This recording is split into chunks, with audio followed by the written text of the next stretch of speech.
Whether or not I shall turn out to be the hero of my own YouTube video, or whether or not this video will get me cancelled, these opinions must show. Yeah, we have to be brave enough to discuss uncomfortable topics, in the hopes that by facing these uncomfortable topics we can then promote understanding and peace between people. Which is the point of Attack on Titan, right? It certainly doesn't shy away from the uncomfortable. Man, I'm still haunted by that food fetish torture scene. Warning, spoilers for the anime. Alright, let's get started.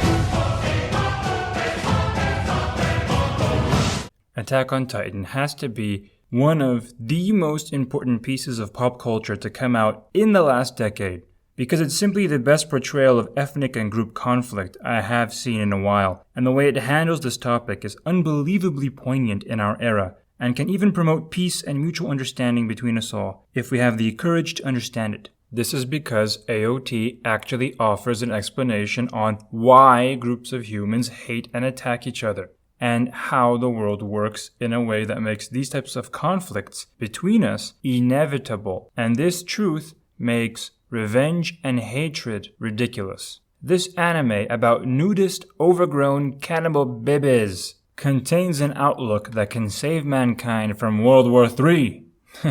Hyperbole? Maybe, but maybe not. It can at least help us stop demonizing each other's ethnicities all the time. The wealth of this work is not necessarily because of the storytelling. Don't get me wrong, it's fine. But the ending is quite confusing and trippy.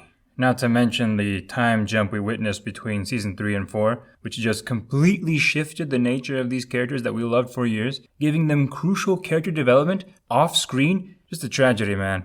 Tragedy. I wish we got to see some of these transformations occur. Like Eren becoming estranged from his friends and his time living in Marley, among the enemy. Or Mikasa, gradually becoming more loyal to the military and the scouts instead of Eren, which was a colossal shift in her personality. Eren, I will be with you forever. Then it's like, Kalel, no! But we just had to accept these sudden changes for the most part, without having seen how they happened. And there's this whole thing with the Marleyan volunteers, right? That plot arc? We had to see that in flashbacks in the last season. As if Isayama got bored, and decided to rush us towards the end. It would have been so much better if this plot was fleshed out across more seasons. But instead we get long, drawn-out arcs where the scouts charge out in horses on open fields for like the 17th time from seasons 1 to 3. But then entire geopolitical shifts and the modernization of an entire island nation is glossed over in 3 episodes? What the heck, man? Still, in all honesty, if the main criticism against your story is that it needed more seasons, in a way, that's a testament to how good the story was. And Isayama made, in fact, a masterpiece, in my opinion, despite these flaws that I pointed out, precisely because it's not the story itself that makes this show so valuable to me. And neither is El Message, by the way, even if it's poignant, like I said, the message of course being, stop the cycle of ethnic violence, especially in our era of nuclear weapons before your greedy, revenge-filled lunatics kill us all. Learn to forgive and share, you retardados. Yeah, avoid war is a great message, but it's hardly unique. Heck, Attack on Titan isn't even unique as an anime centered around alternative Germans with superpowers and a history of exterminating other populations. Fullmetal Alchemist even has the exact same message. And yeah, I love that show, and it has more striking similarities with AOT than most people even imagine. However, Fullmetal Alchemist has the tendency of putting the blame for atrocities on egomaniacs who just use the good people and the commoners like pawns, which is too simplistic a narrative. Even if it's a very common conclusion for stories that deal with colonialism and war in general to arrive in, it's still very easy to blame only a few people, just as it is also easy to blame society. It's society. It's all society's fault, which every, YA novel does these days. But Attack on Titan reflects on how everyone can be a monster. And I mean everyone. From little girls to stoic hero types to potato-loving waifus to even the protagonist of his own story. Granted, Having a psycho-killer schoolgirl isn't that unique to anime. What makes AOT truly valuable as a work, though, is how it forces us to face some long neglected truths. And by neglected truths, I don't mean how the characters look like real human beings with real hair and eye colors, unlike the usual anime where they sport the complexions of a candy shop. Oh, the colors of the rainbow right on their faces. I get type 2 diabetes just by looking at these psychedelic gummy babies from hell. My point is, the basic story of AOT is man versus monster, then man realizes he is the monster to other men, but it's way deeper than that. The reason why Attack on Titan has 3 seasons of post-apocalyptic survival horror steampunk action against giant naked Teletubbies with their bediz full of jelly before epically shifting its genre into a potential war drama of human versus human is precisely because AOT is first exploring the basic nature of violence before exploring the highly complex implications of how the nature of violence affects human civilization, which is itself highly complex. Am I losing you? Let me put it this way. Attack on Titan asks the question, why is violence so prevalent among humans and our societies?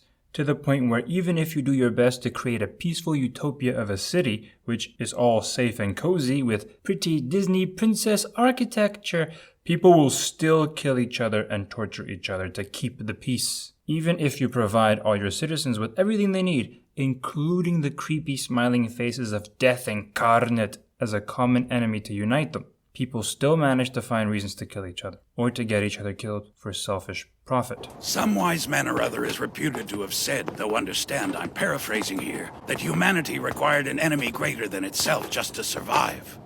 I guess he thought we'd all join forces? Some wise man. Well, it's obvious to me the guy didn't have a clue what he was talking about.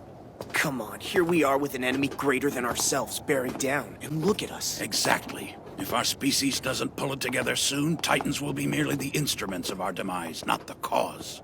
It's because humans are evil, right? We're just too corrupt, not like animals. They're all fluffy cuteness machines, right? Well, actually, we're not the only douchebags in the animal kingdom. And this is precisely what AOT tackles on trying to explain human violence. By revealing a truth so terrifying yet obvious, most of us live our entire lives ignoring it, even though we live with it since we're born, and even though we live through it. Why do movie monsters typically eat people, like the xenomorphs, or even the vampires? It's because it's the rawest form of violence which sparks fear in us. A fear deep in our DNA, left by all the trauma of our ancestors getting eaten by lions and tigers and bears. Oh my! But what's the symbolism of the Titans? These human-looking weirdos eating people. Alright, I'll cut to the chase. Violence is inherent to nature and life, because violence is how we keep living. Eating is violence. We survive over time by slaying something else and feeding on its corpse. In short, life equals violence. Life equals the death of something else. It doesn't matter who or what it is. Try and picture the cutest little girl you know, like your niece or something. She's adorable, right? Full of life. She wouldn't hurt a fly. Well, the truth is that this little girl is literally death incarnate for the innocent creature whose corpse you mercilessly devoured just a few hours ago to perpetuate her own existence, when grandma gave her a burger or something. To you, she's a cute little girl. To them, she's like this. You could not escape my relentless hunger. You die so that I may live. Attack on Titan is basically the anime version of Chicken Run, except that normal humans are the chickens.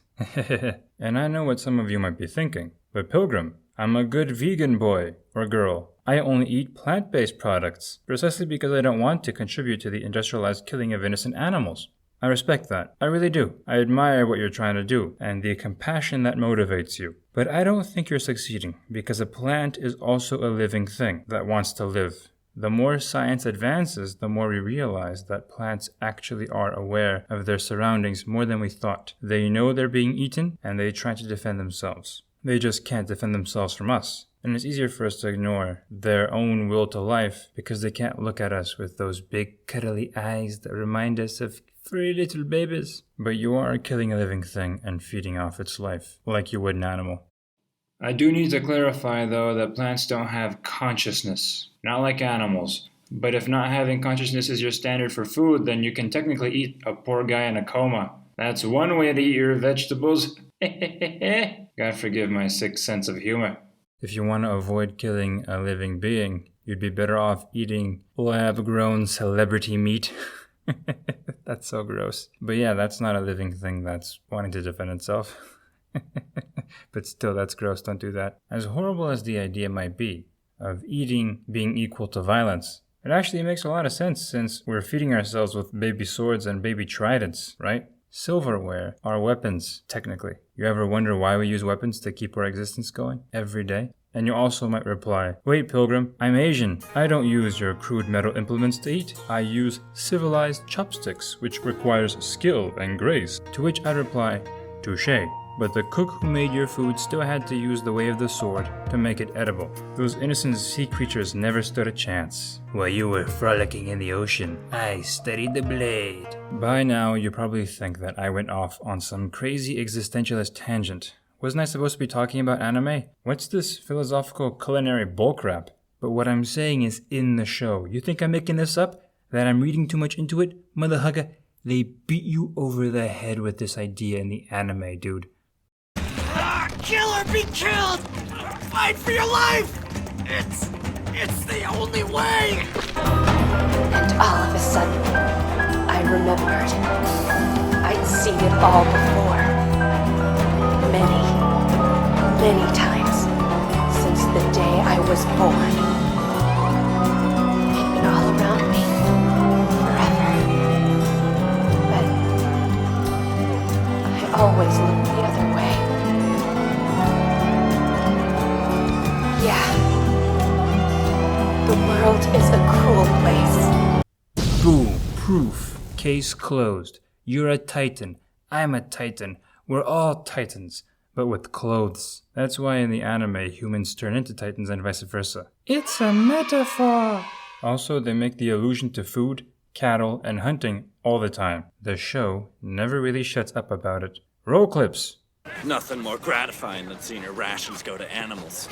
Guess we gotta beef up the herd, though. Eat up! The Titans like a little meat on their bones. For God's sake, we can't even find food on our own. We're parasites. We're cowards. Titans are at the top of the food chain, period.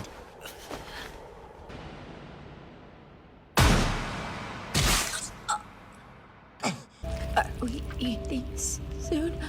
Or what? She's bleeding! Find us some bandages! Hurry! Eat. But hey, it'll be all right. I mean, once we've taken our land back, we'll have all the room we need for livestock. I raised Sasha to be self-sufficient. What? I taught her how to use a bow when she was young, and before long she got good enough to hunt for food in our forest. It was our way of life, and we didn't ever want to give it up. But after Maria fell, I knew we'd have to change with the times or die with the old ways, so I sent Sasha to join civilization. Then, the world just kept getting bigger. Sasha left our forest and our island behind to fight some distant enemy, to shoot folks and get shot. Thing is, she left our forest, but it turns out she just traded it for a bigger one. The same rule of kill or be killed still applied. Do you understand now? It's as if Izayama basically looks at the camera and says, hey, life itself is cannibalistic and eats itself to maintain itself, producing a cycle of suffering and violence, and which turns us all into monsters. And I'm beating you over the head with this idea because the show is beating you over the head with this idea, and I'm keeping in the spirit of the show. That's why the catchphrase of throughout the whole anime is, this world is cruel! And the opening freaking line of the entire show is also this. We knew. Home was a pen. Humanity, cattle. And it's so blatant and repetitive as a message because we can't ignore it. We can't be like little Mikasa and only acknowledge this truth when it crushes down our safe little bubbles. Because this truth and this principle of nature is the reason behind the violence we see in society. Domination, oppression, invasion, which civilizations do to each other, is actually the effect of this principle of big things eat smaller things, and what we're witnessing is some groups of people feeding off of other groups of people, and nature itself pushes them to do this. You can't blame a single people or a culture, which is what the Titans represent. The Titans, like Shrek, have several layers of meaning that manifests itself throughout each season. In the first episodes, the Titans represent the unrelenting, uncaring power of nature which devours the smaller and weaker beings. In the next couple of seasons, the Titans represent man's ability to be monstrous, as we see that humans can turn into Titans and they fight each other, trying to grab this power from each other, which they get by cannibalizing one another. Which is why Eren keeps getting kidnapped all the time, and then Berthold is eaten at the end of this arc. Then in the final phase, we see that the Titans represent military technology and the means that man develops to dominate his fellow man, which is why the Titans are part of an arms race, as other nations develop ways to destroy Titans. Because military technology and nations constantly one-upping themselves in ways to kill each other is a direct result of the fact that the cycle of life is the cycle of violence. They're the same. The jungle never left civilization, which is why cannibalism is so prevalent in AOT. Most of our main characters are cannibals if you think about it, except for Mikasa and a few others, because most of them had to eat someone else to get their power. And it started with the first Eldian Titans eating the body of Ymir, which is just one of the allusions to Christianity in the show. Since AOT is about European culture, just like Avatar The Last Airbender is about Asian culture, but we can discuss that in another video. Ymir having her body eaten 2,000 years before the story of the show, and that power then manifesting itself via the generations, could be a reference to the Eucharist in Christianity. Though in Catholicism, the Eucharist, unlike the power of the Titans, is actually presented as a great hope for mankind, because a compassionate God gives his flesh for us to eat, precisely so that we don't have to eat each other. The Eucharist is a divine means for us to escape the broken and fallen nature of the world, to transcend to a better world, and to feel fulfilled and satisfied with something spiritual, so we don't have to keep hunting for material things. And in that way, as we stop searching for material things, we can stop fighting each other for material things. The cruelty of the eternal parasitic violence in the nature of this world means that there must be another world besides this one for it all to make sense and for it all to have meaning, because meaning is not found in a world where life destroys itself. Only if life can be eternal can it then have eternal meaning, because the moment that life is destroyed, its meaning is destroyed with it. At least that's the Christian perspective. Anyway, the point of the show is that the food chain actually threatens to destroy all life on this planet as life evolves ever more effective ways to kill itself. That's why the Titans are a clear allegory to nuclear weapons, which is why we have to slow the cycle of violence way down if we don't wish to destroy ourselves. And Attack on Titan offers a simple solution for slowing down the cycle of violence, similar to Christianity.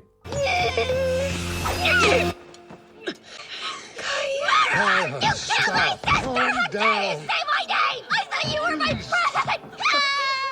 friend! You believe in violence, do you not? It's the unavoidable truth of our world. Although, on the day that we first met, something turned us from mortal enemies to friends. What was it? No idea. Even so, I believe in the miracle that happened between us. Forgiveness. Simple. Forgiveness. And seeing each other as human. But why is something so simple so difficult to do? Let's delve more deeply into the story of Attack on Titan to find out. So in the beginning, the Eldians are a more primitive kingdom when compared to the mighty Marleyan Empire, kind of like the Germans and the Romans as far as I can tell. The Marleyans have Italian names and are famous for making like good food. Anyway, when a young Eldian slave girl meets a supernatural entity in a tree, she gains Titan powers which give the Eldians the power to fight their enemies and crush the whole world under their feet, and exterminate several cultures in the process. The Eldians then become the dominant world power for several centuries, and although they certainly were brutal, they also produced some prosperity and developed humanity via the power of the Titans, which allowed them to build as well as destroy. And this dichotomy of their rule is exploited by whoever has a political agenda. Those who benefit from the legacy of Eldia emphasizes its goodness, those who benefit from its destruction emphasizes its evils. The truth is probably somewhere in between. However, the discrepancy in power between Eldians and every other ethnicity was so vast that three things occurred. 1. The Eldians were able to do whatever they wished against the other peoples without being resisted, so they could basically unleash the full destructive power of human appetites upon their victims, enslaving them, abusing them, and all other manner of inhumane things which are actually quite typically human when there's nothing to keep us in check. 2. The Eldians became deeply associated with oppression, abuse, domination, enslavement, etc., within the imagination of the general population, including their own imagination, and the Eldian elite started seeing their own people with disgust. 3. The Eldians were so powerful that they could not be overthrown by other populations. They had to develop a moral aversion to the oppression that they themselves were perpetuating, and they had to take steps to abolish it themselves. Not because the Eldians were superior per se, but because they developed a power that made them capable of conquering the world, a power which could have been developed by another people if they had an individual find it in that mysterious tree which harbored the supernatural or eldritch force which Ymir had found. The Eldians weren't particularly evil, they were just particularly powerful, which made them more capable of displaying the universal human evil in comparison to other populations. But once the tables turned and the Marleyans got the upper hand, those populations do the exact same evils and dominate others, because this is derived from the cycle of violence, which is the cycle of life eating itself. The Eldians were not evil, they were just the apex predators on a long and cruel food chain, and even then, only for a specific historical time period. So when the nation of Marley brainwashes the Eldians to think they are a special kind of evil, it's just a power play, and a very disgusting one at that, because the Eldian elite developed a sense of morality as a nation, and then the Marleyans used this morality against the Eldians to really rub in the guilt. When the Eldians abolished their own system of oppression, willingly, the Marleyans never displayed any equal measure of morality and got high on their own sense of moral superiority because they associated moral superiority with having been dominated, but that doesn't make one more moral than the other, because it doesn't mean that one won't dominate others when they have the chance just because they were dominated in their own past. True morality comes when you are in a position of strength, not weakness, because when you're strong but you decide to not harm or to stop harming others, then you actually made a moral choice. But if you're weak and you couldn't harm anyone anyway, there is no choice, so there is no morality. So the Marleyans are in fact objectively less moral than the Eldians, as we can see by how they chose to use their newfound strength. Marley did everything bad that the Eldians once did, but they did not do the good that Eldians did, namely abolishing expansionism and domination. This is why I can't stand the brainwashing they did to these kids. You haven't acknowledged your guilt yet, have you? You people can cover it up and try to forget, but you've committed horrific atrocities against the entire world. There's only one way for an Eldian to start down the path towards atonement, and that's to recognize that you are tainted with sin. Even if you act like a saint your whole life, you'll never escape from the shadow of Eldia's sin.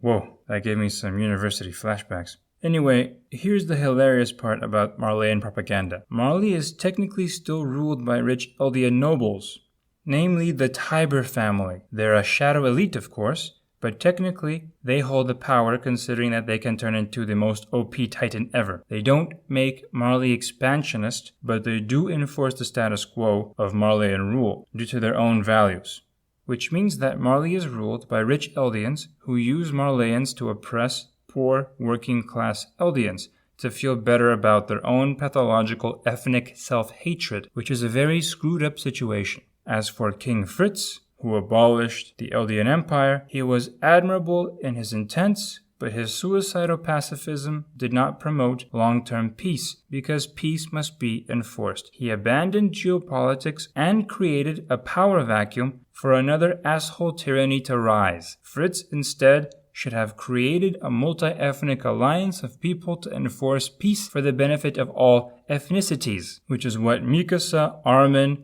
and Anya Capone are doing. They're the best people in the entire series, as is Niccolo the Marleyan and the rest of the Eldian scouts. They fight to defend themselves. They are not suicidal pacifists, but they also don't want to dominate or destroy others. And Anya Capone and Niccolo want to defend the rights of the Eldians to exist, as well as the freedom of their own ethnic groups. They're all working together for the good of all. It's no coincidence that they are characters with diverse backgrounds, who belong to various different ethnic groups, including Mikasa, who is mixed, because these are the real good guys. They are people fighting for the good of all, and it's only fitting that they are made up of members from different populations. They represent the obvious solution of human beings working together for a common good. And Zeke's euthanasia solution is just really bad and disgusting in my opinion. He doesn't think his own ethnic group deserves to have children or continue existing. That level of deep-seated ethnic self-hatred is extremely unhealthy and screwed up. It's just as bad as thinking you're inherently superior to other ethnic groups because you're still judging and attacking an entire group of people, many of whom are innocent and don't deserve your generalized self-loathing. Just because you're attacking and hating your own ethnicity doesn't make it morally better, because hating and wanting to end an entire group of people is wrong by default. It's funny how he thinks that Eren is the brainwashed one and fearing everyone who isn't Eldian, while Zeke himself is operating purely on Marleyan propaganda and sentiments. He's acting on crap he heard as a kid from people who hate his ethnic group. He's the brainwashed one. Eren is also disgusting and wrong, but for all his faults, Eren is technically not brainwashed. He is traumatized, which is different, and he is operating on horrific fears he felt as a kid. No one taught him to think that way. He is going up against his own government as well, which indicates how no one really wants him to think that way. He just went insane with the violence in the world. But he is still incredibly screwed up, and he needs to get a fucking grip. Eren is acting on overtly selfish sentiments, and Zeke is trying to be selfless by following what others taught him, but he is selfishly trying to fulfill his own solution to the detriment of millions of others. Zeke and Eren are two brothers who represent two different and erroneous responses to all the ethnic strife. Zeke thinks his own ethnicity must be destroyed for peace, and Eren thinks that all others must be destroyed for peace. Creepy bastards, the both of them. None of the ethnicities are evil, they're just human. You don't need a race of devils to explain domination of others. You just need human greed and fear. Greed because it makes you covet the other guy's land, and fear because it makes you do preemptive strikes on other people. You oppress and attack the other guy so he doesn't oppress you. Because this dog-eat-dog world inevitably makes us think like that, which is why all cultures tend to commit atrocities once they develop the strength to do it. And here's the interesting thing about strength, which Attack on Titan also reveals. You know how the power of the Titans can only be activated if you cut yourself? Only by spilling your own blood can you manifest the power of the Titans. It's the idea that strength comes from pain, but there's more to it than that. Ymir, the woman who was the first Titan, was a slave girl. Now this is super important, and it's interesting because it's the reoccurring theme of the oppressed becoming the oppressor. This was actually seen several times throughout history, and it's also seen several times throughout the story of Attack on Titan. The point that AOT is making is that power comes at a cost, whether you paid for it or whether your ancestors did, and then you inherit it. That's why we see this imagery of the characters spilling their own blood to transform into giants. We stand in the shoulders of the giants of our ancestors. When you look at most empires throughout history, you see that they come from regions that were themselves oppressed by another empire, and they later emulated the very oppressors that had conquered them once, because they learned from their oppressors and gained strength because of the pain of oppression that they suffered. And then they oppress others with their newfound strength and form their own empire. To prove what I mean, I'll have to speed run through the history of a few countries. Many will hate me for leaving stuff out, and lecture me in the comments about my mistakes, but I have to do this quick for time, and this video is already way too long, and I'm just using history to prove a very specific point, and to illustrate what AOT is talking about. The following are all nations and empires which are perfect examples of the historical cycle of oppression depicted in Attack on Titan, where former slaves become oppressors. History speedrun! Let's go! Britain and France. Power through pain. Rule Britannia, Britannia rules the waves. Britons never will be slaves. But how come? Well, lads, we face Britons. These Britons wallow in filth and practice bloody rites that would shock even a Carthaginian. They deserve death! Britannia is what the Romans called their province, as they crucified any Briton who disobeyed them and assaulted all the women. Oh, and occupied their land. The very concept of Britannia is Great Britain's homage to Rome, which invaded them. However, that experience made them stronger than their neighbors, which they themselves conquered later, namely the Irish and the Scots, who had not been Romanized. But the Romanization of Britain is exactly why they later were able to make their own empire, because this Roman legacy was forced upon them. "We owe London to Rome," said Churchill once. And he meant it literally, because the Romans built London and basically turned the British elite at the time, the Bretons, into Romans via a Latin education. They are very proud of their Roman legacy, as you can see on the statue that represents themselves. This is Britannia, and she has a Roman helmet, which is ironic because Boudica, who was a real British woman, actually rebelled against the Romans and was crushed because her enemies were technologically superior, which is fitting because centuries later, the British later on invaded others with their own technological advantages. It's a similar situation with Britain's old rival, les Français. When I lived in Paris a few years ago, every day I used to walk by the statue of Julius Caesar in the Jardin des Tuileries. Here's the thing about Julius Caesar, or Julius Caesar, when he was in France, or Gaul as it was called at the time. Julius Caesar had conquered Gaul. Nowadays, they would call it genocide. He butchered 1 million Gauls and enslaved as many more. Awkward, huh? Putting a statue of this guy in Paris? But don't judge the Romans too harshly, but I'll explain that more later. Keep in mind, this is way oversimplified, and way less funny. I'm skipping a bunch of stuff here because I'm just trying to get across this general idea. On to the next country, Liberia. The cycle of oppression. Liberia has an extremely complex history, and I encourage you not to take my word for it. Please do your own research. I just want to highlight a few things about their history, because it's extremely fitting for Attack on Titan. The nation was founded by freed African Americans who emigrated from the United States with the aspiration of establishing a free republic on the continent. In 1822, the American Colonization Society began sending Black Americans back to Africa. And in an ironic twist of fate, the Americo-Liberians would go from oppressed to oppressor as they denied the indigenous population civic rights in much the same way as the white elites in America were treating the black population. Within a few years after the arrival of the Americo-Liberians, large numbers of indigenous Liberians would find themselves working in fields and on rubber plantations. With their flamboyant American-style hoop skirts and tailcoats, elaborate church buildings and Masonic lodges, the Americo-Liberians would ultimately create a dystopian society in which the American South of the 1800s was recreated on African soil, with the Americo-Liberians playing the role of the white elite and the indigenous populations playing the role of the black underclass.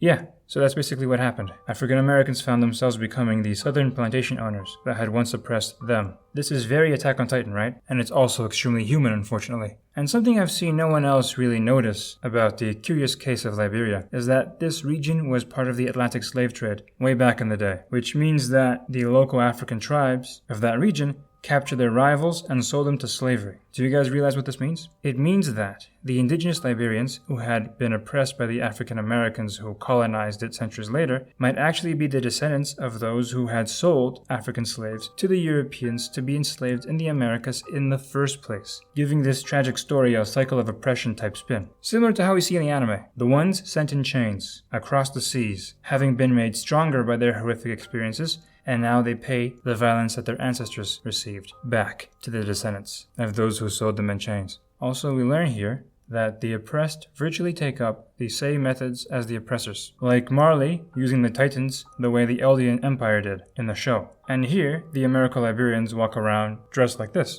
This whole situation is fascinating and actually very common throughout history. It's not unique to Liberia at all. Like the Germans, fighting the Roman invaders for centuries, only to later create the Holy Roman Empire and be all like, "And we're the Romans now."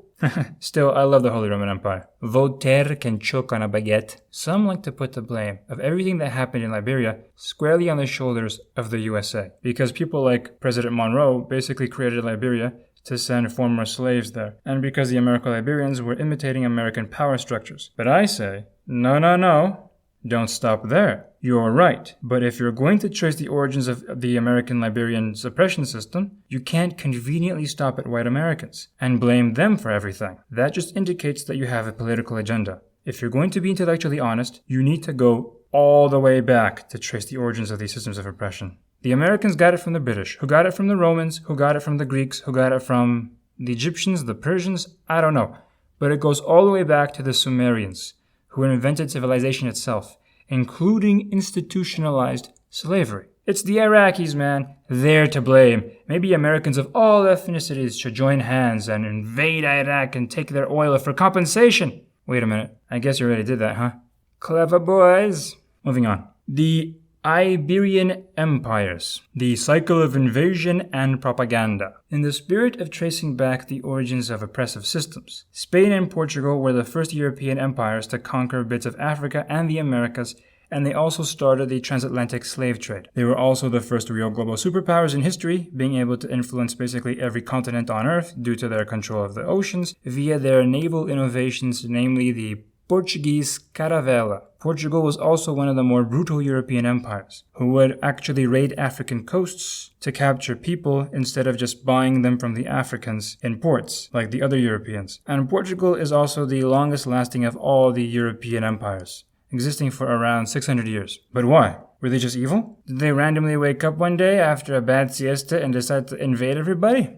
No. It's because they were themselves invaded and enslaved by the Moors of a North African caliphate. And this invasion lasted for almost 800 years, which was the longest war in human history. They also raided the coasts of the Europeans with their superior ships and enslaved many of them. Catholic saints like Saint Raimundo Nonato dedicated themselves to freeing Christian European slaves from the invading Moors, and then would themselves get captured and horrifically tortured. The Moors also even impaled his tongue with a lock to keep him from preaching about Christ to his captors, because he had actually managed to convert some of his prison guards. Also, the Moors were very keen on capturing women specifically, to be used for the harems of the lords of the caliphate.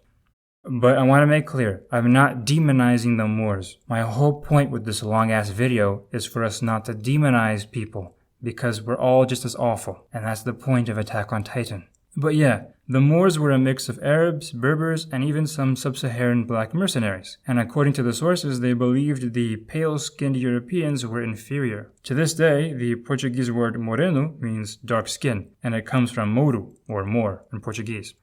As late as the 10th century, a Muslim scholar noted that Europeans grew more pale the farther north you go, and also that the farther they are to the north, the more stupid, gross, and brutish they are.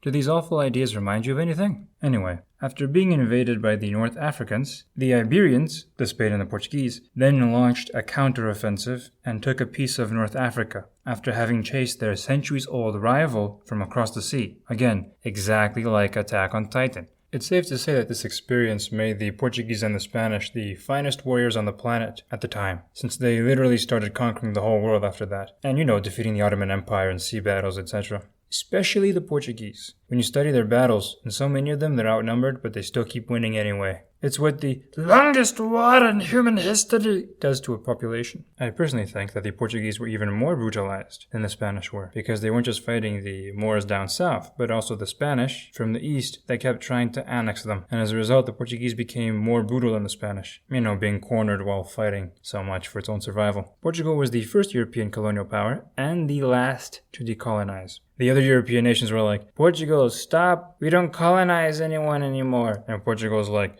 no, I haven't compensated for my 800 years of being invaded yet. I need this. Just a little bit longer. But then they lost their empire anyway. Now I gotta confess something to you guys. The Iberians were my ancestors. I have to admit that I'm kind of bothered by how mainstream academia and other groups cheer for the Moors in their invasion of Iberia. And there's very little backlash to that. People keep saying that, it was a good thing and we should be thankful for the Moors because they taught us how to take showers and how to learn to write and wipe our asses. And they say we should be thankful for the Moors, that it was a good thing because they uplifted us technologically and preserved the Greek scholars. And it's a little more complicated than that. But it's funny that when Europeans do the same thing, academia tends to call them evil bastards, as well as everyone else. But when it's a North African empire, then it's awesome. I'm being a little facetious, but there is in fact a double standard when it comes to judging different imperialists, and I've seen that personally. The enthusiasm for learning that the Islamic world had spent years nurturing was about to be transmitted to Europe. We went into Spain not to fight against the people there, but to save them from the tyranny of the Latins and others that governed them at the time. In Al-Andalus, they found a paradise on earth. The foundations of a new society had been laid.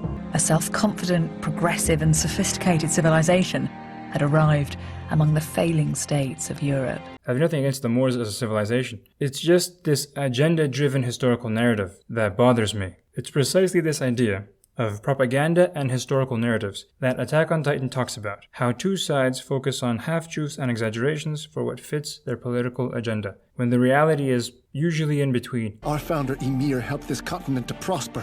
Yeah, I've heard it before. No! Say, since your history's so wonderful, why don't you share it with your friend down there? No! You can't do this to me! I'm a human being! Ooh. There's pros and cons to basically any invasion, as horrible as this sounds. The reality is, the Portuguese did indeed learn from the Moorish invaders. They learned how to build superior ships, for instance, which they then innovated upon and then used themselves to start the transatlantic slave trade, unfortunately. Yes, those ships that carried Africans were based on North African tech. And that technology was first used against the Portuguese, but then it was used against the Caliphate. Crazy, right? It's the cycle of life, which is actually the cycle of violence. History proves this horrifying fact. When you oppress someone, you're just making him stronger and brutal, and then it will fall back upon you. So don't do it. Don't oppress people. And these examples never end. You have the Russians and the Mongolians. Mongolia goes west and massacres the Russians, completely depopulating entire cities and killing everyone. And then the Russians go east centuries later and massacre the Mongolians and other Asian ethnicities. By the way, what alphabet did the Mongolians use? The Russian alphabet. Which again brings us back to AOT. Everything I'm saying has to do with Attack on Titan. I'm explaining how that show illustrates human history itself. One civilization oppressing another is exactly like the cycle of domestic abuse. The person most likely to engage in child abuse was the person who suffered child abuse in his childhood, and it carries on through the generations, each one imitating the abusive parent which came before. It's a learned behavior, but it's also instigated from this cruel universe where life eats itself. I know I lost a bunch of you with this history lesson. Some got bored, others got offended. I'm not trying to be a dick. I'm just trying to start a civil conversation. So I'll just give one last example from history. One that demonstrates the dangers of pacifism, because by now you're probably sick of this cycle of violence. So let's talk about peaceful populations, like King Fritz in the anime, or the Moriori in New Zealand. The Moriori were a pacifist people.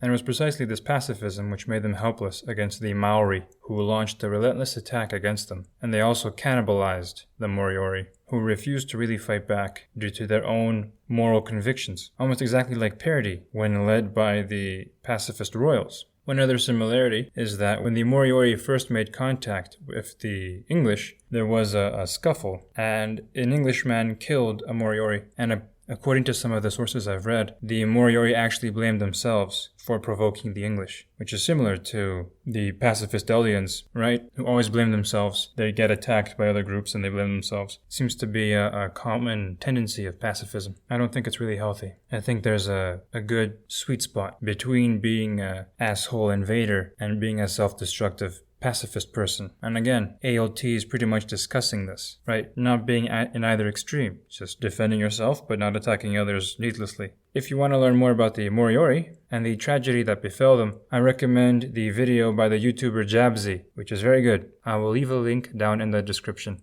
But yes, history and this terrific anime tells us how if you don't fight back, you'll be destroyed by the violence in the world. But if you do fight back, you engage in a terrible, never-ending cycle. So how do we escape it? Like I said, by only fighting to defend yourself and never engaging in revenge. Forgive.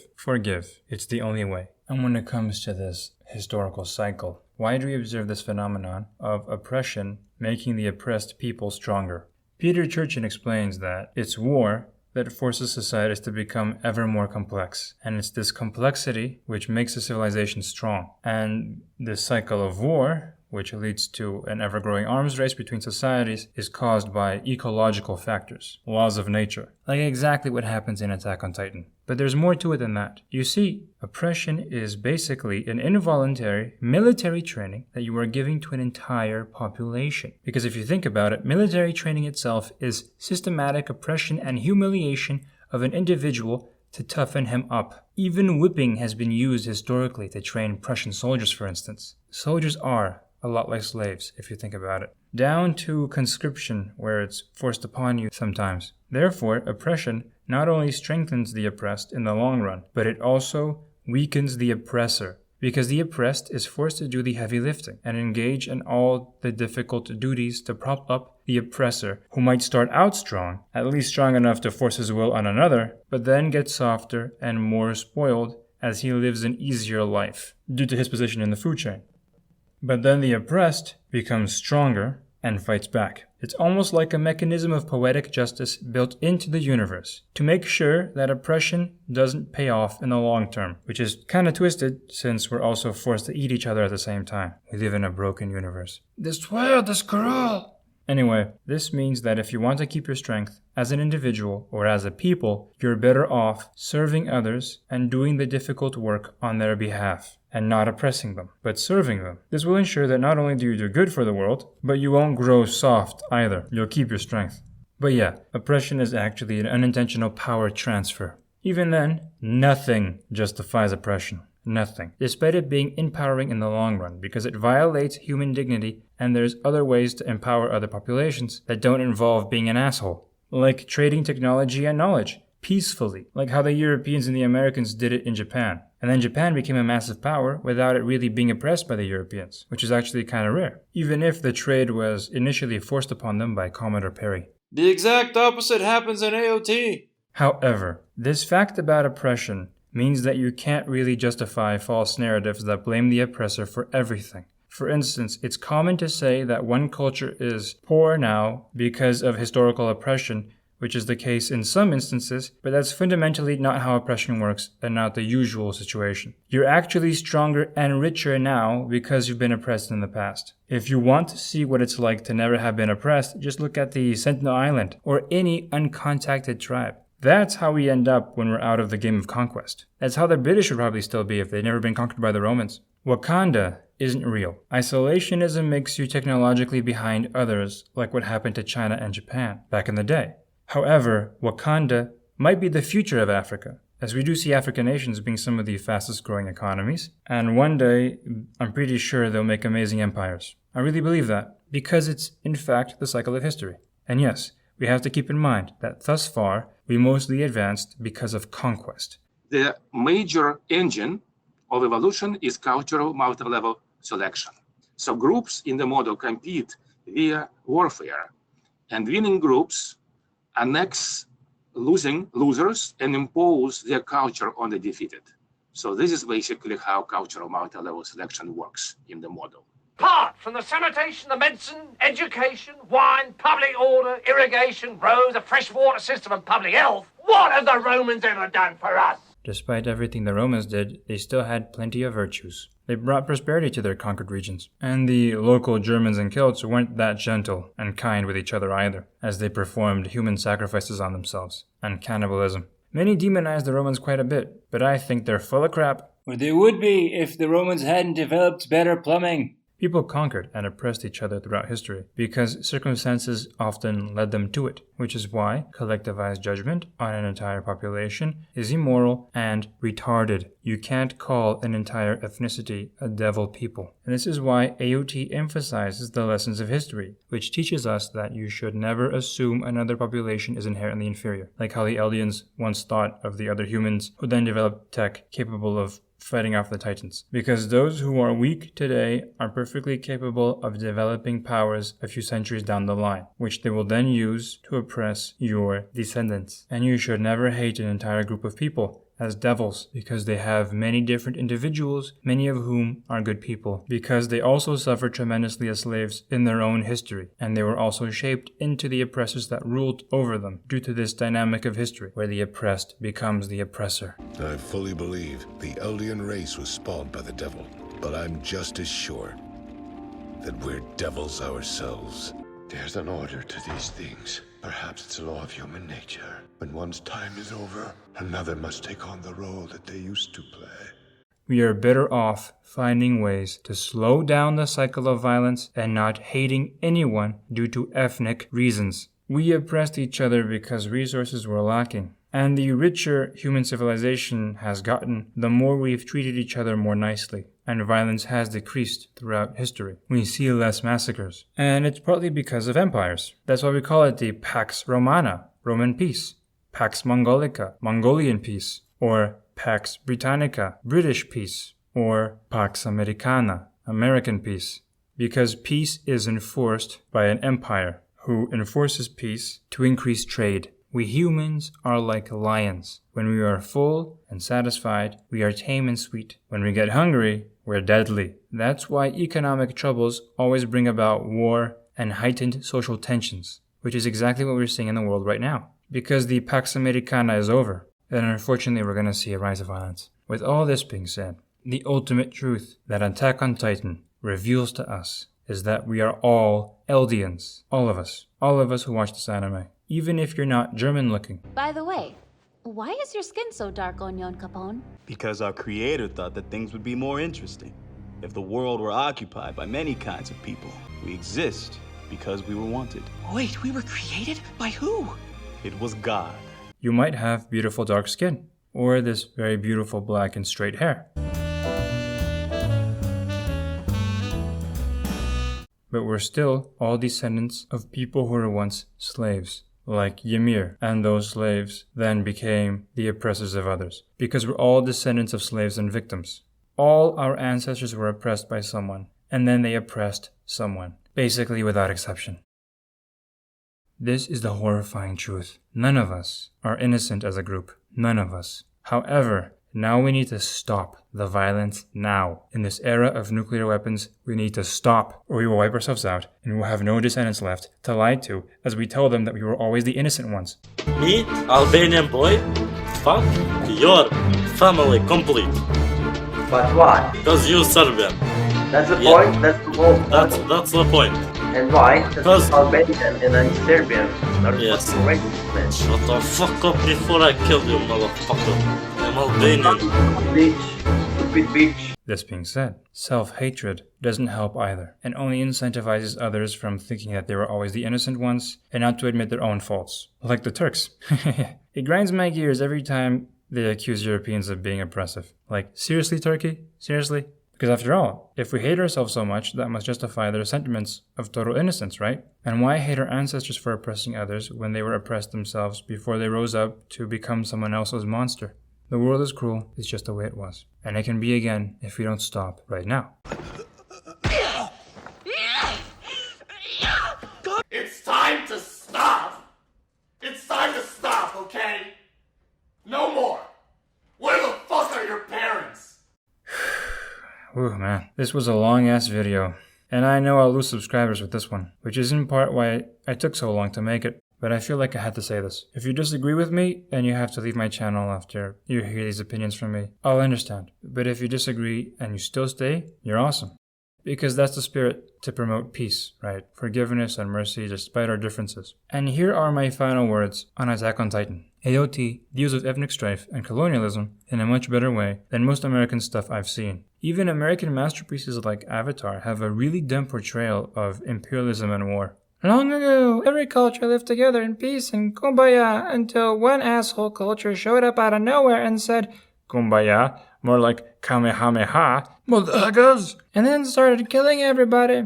Guys, as good as that show is, it has a 12-year-old's understanding of imperialism. Everything's caused by one man's insane ambition? Really? Get out of here. The only thing that Avatar did wrong. And remember, despite oppression accidentally empowering the oppressed, the true path to power is universal brotherhood, where all of us of different ethnicities fight together, like in Starship Troopers for instance, which is actually very similar to Attack on Titan, which I plan on explaining in my next video if World War III doesn't start. So it depends on Putin and Biden. They'll decide what next video I'll talk about. They'll decide my next video, like they'll decide everything else. The fate of mankind. But God willing, we'll see peace, eh? Please leave a like and subscribe if you have a sense of humor or just want to help out. Thank you all for listening to my ramblings. Have a good day, my friends.